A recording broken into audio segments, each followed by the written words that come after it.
Hey guys, this lesson is for March 30th. It's a Monday. You should have taken your test on Friday. The scores should be in Illuminate if you want to see that, to see how you did. It was all multiple choice, so it should have graded it automatically for us. We're going to continue talking about data for a couple more days. Still very easy topics.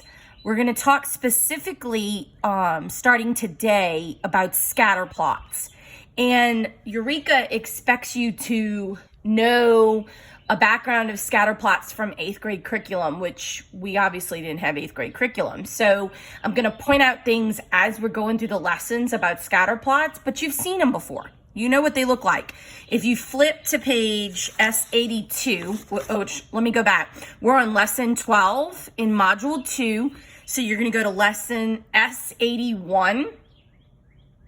And we are going to be analyzing scatter plots and looking how scatter plots can be mimic different relationships in math, such as being linear or exponential or quadratic like. So the first lesson, lesson 12, is us just really kind of getting down with what a scatter plot is and what it kind of shows us, the story it tells. So on S81, if you want a quick visual of a scatter plot, if you turn the page in the lesson, you'll see scatter plots on the pages. And if you notice, they're representative with dots, and it basically is taken data. For instance, the example they give us on S81, as always, they give us way extra than we need to. Let's pretend that these two were the only two columns of data, the X and the Y. And so you would create an X, which would be elevation above sea level, and a Y, which is mean number of clear days. And so you would find the point 275, 69, and you'd put a dot. Then you'd find 5311, 167, and you'd put a dot. So you would have it's almost like an XY graph, and you put in dots wherever the data is showing. And so the thing about the scatter plot is it's a way to show us numerical data with two variables in the information. They're expecting you to know how to construct and interpret them from 8th grade, but as we're going through problems, you're going to see that's pretty easy. They're going to use X and Y to show you the data pairs, because that goes along with what we know about graphing. So if you look at this first example and we take out this part, because they don't want us to, they want to be extra, and they give us some information. Here's our X and here's our Y. And if we go to the next page, they're going to actually create a scatter plot of that data. And so notice a couple of different things here. The numbers on the bottom. Here was your X data. Here's your Y data. And it goes, the range of numbers is dependent on how big the numbers are in your data table. And they ask us, do you see a pattern? Does it look like the data points are scattered? So I'm looking at this and I kind of can tell that the data points are, pretty much in this little section, and they look like they're pretty much going up. So I definitely see some type of pattern there. And so what that kind of tells me, if I go to number 2, do I see a relationship between the elevation and the number of clear days? Well, the higher the elevation, the more clear days that I'm seeing, because it is definitely going up. So we talk about this as being a correlation. And with scatter plots, you have a positive correlation. So what's going to mean is the dots are going to go up and in the positive direction. And then you have a negative correlation, which means that the data points would go down in a negative way. And then you also have what we call no correlation, which you can guess what that is, all over the place. So you have a positive correlation, a negative correlation, and a no correlation. And that kind of, when we're looking, we kind of look at these scatter plots and we say, okay, well, the data kind of is doing this, right? Those dots kind of follow that line. So it's more of a positive correlation. So that tells me that as the elevation, which means how high it is, as it gets bigger or taller, you're going to have clearer days. Less cloud cover, much more clearer, the higher it is above sea level.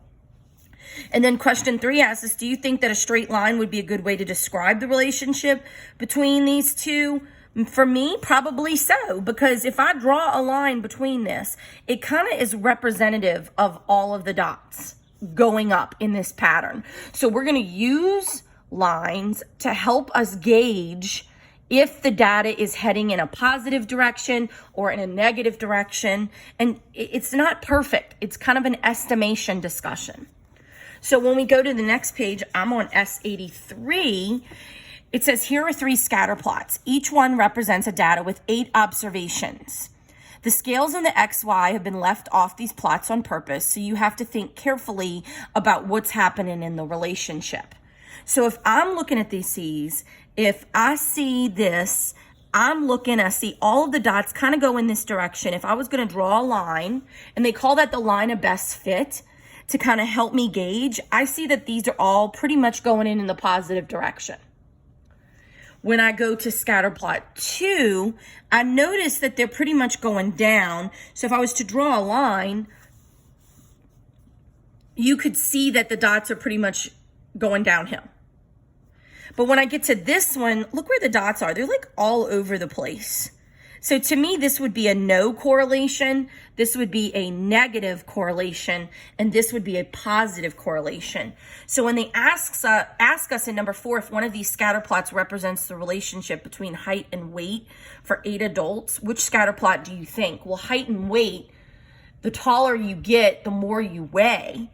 So the taller I get, the more I weigh. That would be a positive correlation.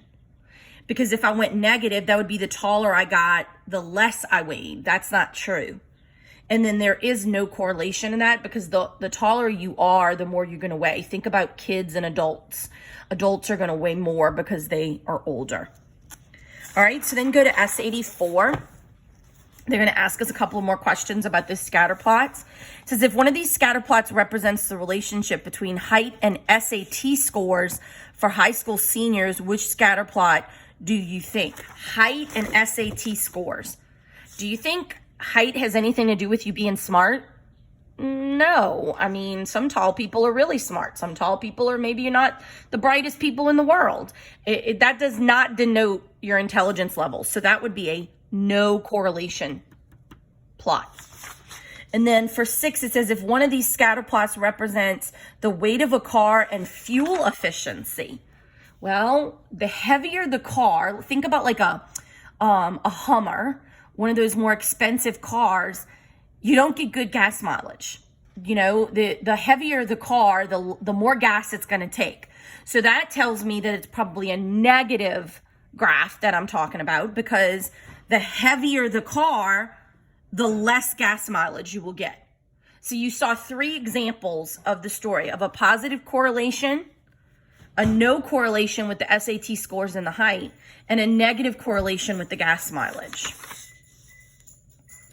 So which one of these does not represent a linear one? Well, we answered that when we first looked at it. The no correlation, scatter plot 3, shows no correlation in a linear pattern because the dots are all over the place. Whereas the other 2, I could draw a line to kind of follow the dots. So if I go on to exercises 8 through 13, they talk about the fact that not every scatter plot is going to be linear. When a straight line provides a reasonable summary of the relationship, we say that the 2 variables are linearly related, or that there's a linear relationship. Take a look at the 3 scatter plots and answer the questions that follow. So I'm looking at this one right now, and I notice that most of my dots, it looks almost like they're going down. So is there a relationship between the number of cell phone calls and age, or does it look like the data points are scattered? Well, the older I get, the less number of calls I make. That makes sense, because the younger you are, the more you're going to sit on the phone. So yeah, I would say that there's a relationship. And is there a relationship between the number of cell phones and age? The older you are, the less phone calls you make. And that's what you would state for 8 and 9. So I would say yes, a negative linear, because it's going down. And then is there a relationship? Yes. Older you get, less phone calls because the number is much lower for the older age. So let's look at 9. I'm sorry, 10, excuse me. So here it is. Looking, I see frying time and moisture contact. Well, I'm thinking about what I know about frying. If the longer I fry something, the harder it's going to get. It's not going to be as moist when I go to eat the chicken or whatever I'm frying. It says, is there a relationship between moisture content and frying time? So looking at this, it kind of makes almost like, looks very exponential to me, how it kind of like curves down. But it does definitely show me that the longer I fry it, the less moisture that it's going to be. So they don't look scattered. They do look like they take on kind of an exponential pattern. And I do see that the longer you fry it, the less moisture that the food will have. And then I look at 11. It says, is there a relationship? Yeah. More frying, less moisture. Easy. And then for 12, it says, here's scatter plot 3. It's price and quality rating. And this is on bike helmets. And I'm looking at this and man, those dots are everywhere. So I really don't see where I could draw a line to show me are positive or negative. So I would say that there's no relationship and that it is a no correlation, that it doesn't really matter which brand or how much you pay. Because, I mean, I'm looking up here, this one is only $20 and it has a 60 rating. This one's 50 and has a 55 rating. So this one and this one are actually cheaper. They have a higher rating. So I would say no correlation on that one. So what I want you to do for this lesson, I don't want you to do number 1. That's creating your own scatter plot. I think that that would be just way too much work. So go ahead and skip to S88, and I want you to do 3 and 4 with this scatter plot, and 5 and 6 on S89, and that will be it for lesson 12.